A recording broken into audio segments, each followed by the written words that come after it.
buenos días, tardes o noches. A continuación, cada uno de los miembros del equipo 3 hablará acerca de un presidente de México. Cabe mencionar que solo se tomaron en cuenta mandatarios a partir de Lázaro Cárdenas. Se expondrán sucesos importantes que ocurrieron durante sus sexenios, así como también el impacto que tuvieron en los aspectos políticos, económicos y sociales del país. Así que sin más preámbulo, comencemos. Soy Juan Carlos González y les hablaré sobre Lázaro Cárdenas. Lázaro Cárdenas del Río nació el 21 de mayo de 1885 en Jiquilpan, Michoacán, procedente de una familia indígena muy pobre. Destacó por ser un político preocupado por las causas vulnerables de su pueblo. Su trascendencia de sensibilidad con la ciudadanía lo llevó a ser presidente de la República de 1934 a 1940. Su historia escolar es sorprendente, pues acudió a la escuela hasta los 11 años. Fue un hombre que a los 16 años trabajaba como tipógrafo e iniciaba algunas contribuciones en la prensa escrita. Al cumplir los 18 años, en 1913, Cárdenas se unió a lo que luchaban contra la tiranía de Victoriano Huerta. Tras los hechos violentos en donde muere acribillado Francisco Madero, posteriormente se vinculó fuertemente con el general Plutarco Elías Calles, quien presidió el Poder Ejecutivo de 1924 a 1926. Lázaro Cárdenas se encargó de llevar a la práctica las preocupaciones sociales de la Constitución de 1917. Esto quedaría claro al ser aplicados por primera vez en los artículos 27 y 127, referidos a la propiedad de la nación sobre las tierras, minas y recursos naturales, y a lograr mejores condiciones para campesinos y obreros. Asimismo, llevó adelante una política de nacionalizaciones, especialmente trascendente en lo que respecta al petróleo, llevando a cabo el 18 de marzo de 1938, la expropiación petrolera, lo que enfrentó con Estados Unidos y lo obligó a buscar compradores en Alemania. También apoyó la repartición de tierra, que escasamente había sucedido. Quería eliminar las desigualdades sociales y pensaba que el ejido como la liberación económica absoluta del trabajador del campo, con su forma agraria, eliminó el latifundismo y repartió cerca de 18 millones de hectáreas de tierras. Cárdenas logró cambios bruscos y definitivos en los asuntos políticos. Para ello, tuvo siempre el apoyo y sostén ideológico del radical Francisco Mujica. Durante el cardenismo se creó el Partido de la Acción Nacional, el PAN, quedando a cargo de Manuel Gómez Morín.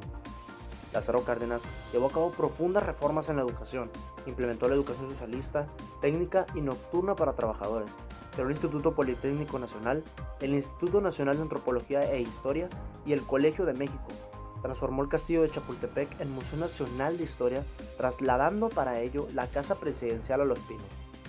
Durante el gobierno de Cárdenas se dio la época dorada del cine de oro mexicano, con artistas como Pedro Infante, María Félix, Mario Moreno Cantinflas, Sara García y muchos otros.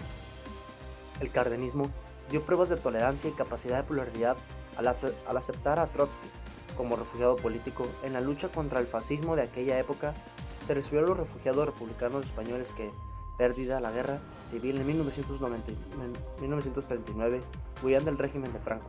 Lázaro Cárdenas dejó la presidencia en 1940.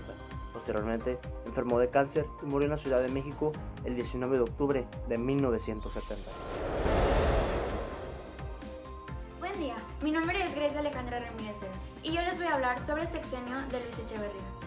Su sexenio comenzó en 1970 y terminó en 1976. Antes de él estaba el famosísimo presidente don Gustavo Díaz Ordaz. Durante ese periodo, Luis Echeverría fue secretario general de Gobernación en su gabinete.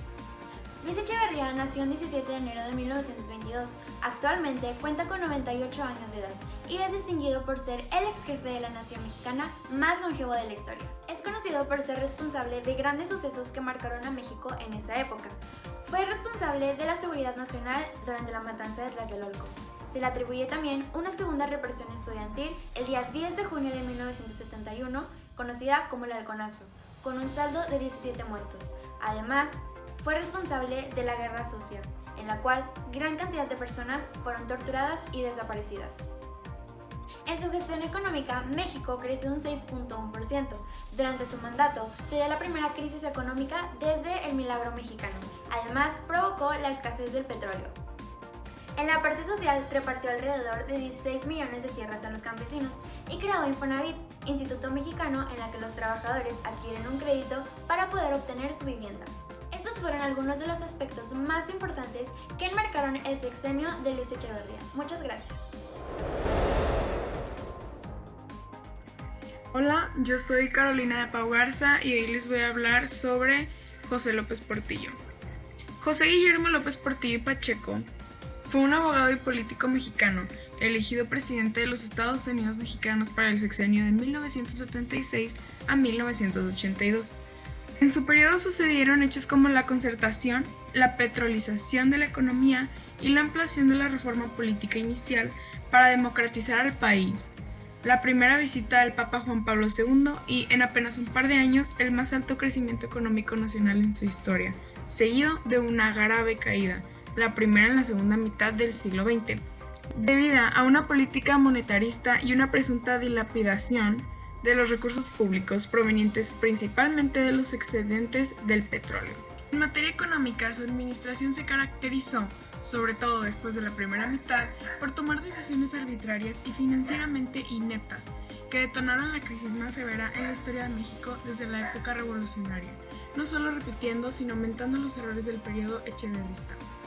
El gobierno, obnubilado por las ganancias del petróleo y la euforia de los mercados, guardó los propósitos de inicio en un cajón y tramitó con la banca extranjera una pléyade de préstamos irreflexivamente para sufragar la exploración e infraestructura de explotación de los depósitos petroleros, que puso en marcha proyectos de desarrollo condenados al fracaso por su pomposidad y mala preparación, que serían la Alianza para la Producción, el Plan Nacional de Zonas Deprimidas, Grupos Marginados, el Sistema Alimentario Mexicano o el Plan Global de Desarrollo, el más elocuente de todos.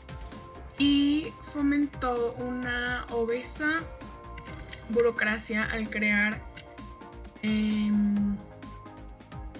nuevas secretarías de Estado y multitud de organismos, adquiriendo y participando igualmente en más de 500,000 de empresas, lo que junto a una corrupción galopante terminó no solo por reducir a cero los excedentes del petróleo, calculados en $100,000 millones entre 1978 y 1981, sino por multiplicar la deuda externa ante el aumento de las tasas de interés, añadiéndose intrigas paliciegas desde la Secretaría de Programación y Presupuesto rumbo a la determinación de la candidatura presidencial del PRI, traducidas en diagnósticos desprendidos de cuentas manipuladas que truncaron medidas elementales como el recorte al gasto corriente y la baja del precio del barril de crudo para afrontar la sobreoferta y la austeridad energética autoimpuesta por el mercado mundial, siendo los chivos expiatorios el secretario de Hacienda David Ibarra y Jorge Díaz Serrano, director de Petróleos Mexicanos,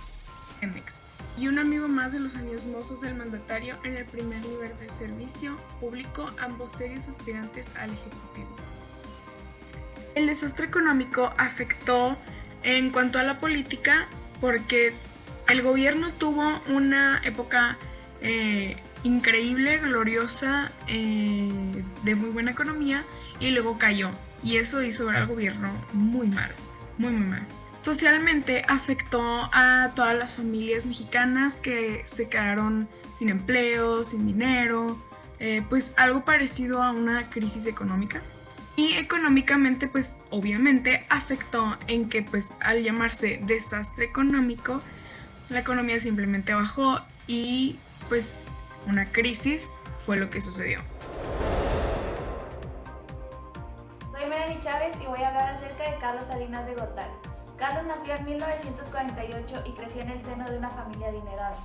Desde muy pequeño tuvo acercamientos con la política, pues su padre, Raúl Salinas Lozano, trabajó en el gabinete de Adolfo López Mateos.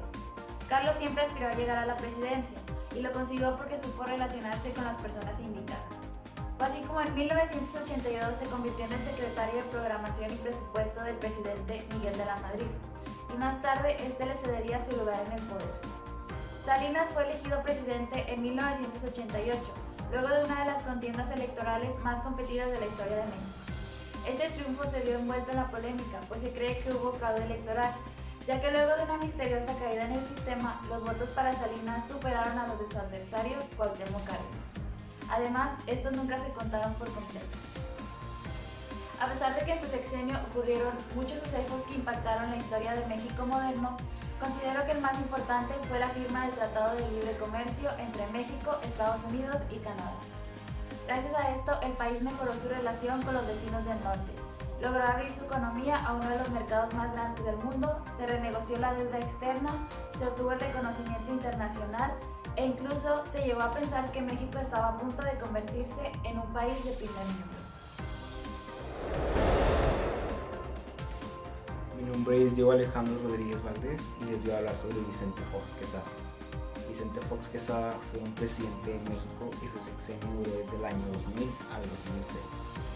Fox prometió en su campaña que proporcionaría a cada mexicano la oportunidad de un trabajo en México. En la práctica, se asegura que Fox ha dependido en gran parte de una política de migración hacia los Estados Unidos, como manera de proporcionar los medios de subsistencia a los obreros mexicanos. Esta opinión está basada en el porcentaje que las remesas tienen respecto al Producto Interno Bruto. Lo que no se ha comentado es que anteriormente no se contaban con los medios que hoy se tienen para calcular esas remesas. La política de migración se ha convertido en pieza principal de las relaciones de Estados Unidos y la prioridad del gobierno mexicano. En el sexenio de Fox se implementaron políticas sociales, tales como becas a estudiantes de escasos recursos, de nivel primaria y secundaria, preescolar, maternal y apoyo económico a familias marginadas. Mi nombre es Pamela García Valadez y de este reportaje podemos concluir que México ha pasado por situaciones que han marcado de manera muy fuerte al país en cuanto a lo económico, lo social y lo político. Podemos observar las diferencias entre los sexenios de Lázaro Cárdenas, Luis Echeverría, López Portillo, Salinas de Gortari y Vicente Fox. Gracias a este reportaje también podemos ver si es que estos presidentes aprendieron algo uno del otro. Los hechos impactantes de sus sexenios nos dan una imagen de cómo fue México durante esos años y nos adentra a entender un poco cómo se gobernaba con cada uno de ellos.